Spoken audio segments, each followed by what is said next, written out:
Hi guys! For the new viewers, please like and subscribe to my channel. And bigyan ko lang kayo ng idea kung paano na kami mag-usap ng mag-asawa ngayon. Madalas ko mag-aasaran lang kami, guys.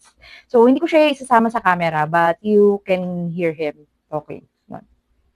Diba? Ay, magsalita ngayon. Inaasar mo na naman ako. Bakit? Hindi dadami mo ako dyan. Hindi, nai-spray yung kamay ko sa'yo, ah. Yung mga kinalaman ko dyan. Kung kinalaman mo dyan, Ito ako sa computer mo. masakit.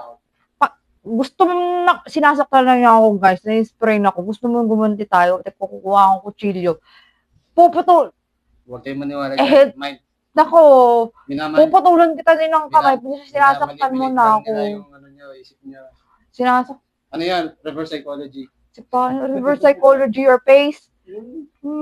Pero wag ka pag off camera, ibalambing niya sa akin. Ang tigas na mukha nito. Ano lang, sinusuntok lang naman ako sa mukha niya. Oh, talaga naman. Ganun ako maglambing eh. Karinong brutal, be. Ano nga ba? Kaya nga sabi nga sa kanta, love hurts. Love hurts talaga naman. Totoo, in reality naman yun, be. Wala naman dami-dami dun pagdating sa mood. Normal na ganun ako, di ba? Minahal mo kung ganun ako, kaya wala kang choice. Oo, pwede ka lang kita, sorry sa nanay mo. Eh, pwede naman eh. Kaya lang, problema nun, Dalawa nanay mo eh. dalawa nanay ko eh. Sorry ko kaya yung nanay mo sa'yo. Kasi parang sumusobra, dumadami na yung nanay ko eh. Sino yung nanay ko? Tama na yung isang sakat na ulo. Tsaka nga, be. Alam mo ba kung ba't ayoko tayo sama sa video? Ano? Baka may kumatukot na lang sa atin dito. Uy. Tapos sabihin niya, anak mo. Alam mo kung ano sabihin ko? Sino na? Kaninong anak ka? Sinong nanay mo? Baka dumami yung anak mo, be. Pag sinama kita sa video. Oh my gosh. Kung ano, paano na po yung mga anak natin. Oh my... Bawag ako. Huwag maniwala dyan. Hindi, ginawa ko lang yun. Oo, kaya naman na lahat sa mga, diba? Sa production. Ay. Sige. Ano? Edit ko na lang yun. Tapos sasabihin ng lahi mo, hindi mo, wala kang ngayon, sabihin ng lahi mo, magmana sa kanila. Sabihin ng lahi mo, mana sa kanya. Sabihin ng mga luluron man, mana sa kanila. Wala man lang nagmana sa akin kahit isa. Grabe ha. Tapos ano yun? Hindi mo anak. Yan ang reality. Hindi mo anak.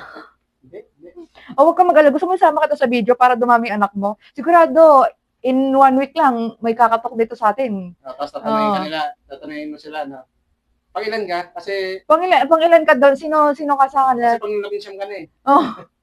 Sino ba yung nanay mo? Paki-orient naman ako ng maayos. Paki-introduce naman ng maayos. Sino yung nanay mo? Ilang taon ka na? Taga saan ka? Para magkaidiyan naman ako kung sino ka sa kanila. Then, sagot ka na, siya pala yun. Okay. Ayaw mo nun. O, di ba? Nagkalat ka ng lahi. Tapos di-deny mo na anak mo yung sa akin.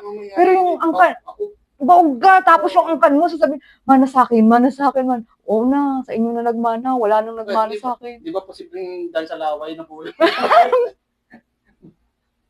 Kaya nga sabi na tatay mo. Laway-laway. Laway lang yun. Baka mausog ang nilawayan. Yung nilawayan, naging bata, no? Oo. Ako, grabe. Huwag na marinig ng anak mo yun. Baka maniwala sa'yo yun. Oo. Ay, nako. Kaya guys, ayoko siyang isama sa video natin kasi nga yun. Pero reality yun, guys ha. Reality pero, but it's joke. Sabay, yun na. It's joke time, pero there's a bit of reality in it. Hindi ko na sasabihin ko ano yung medyo reality doon, pero yun, nakakatuwa. Ewan ko, pag yun ang conversation namin, natutuwa lang talaga ako sa kanya.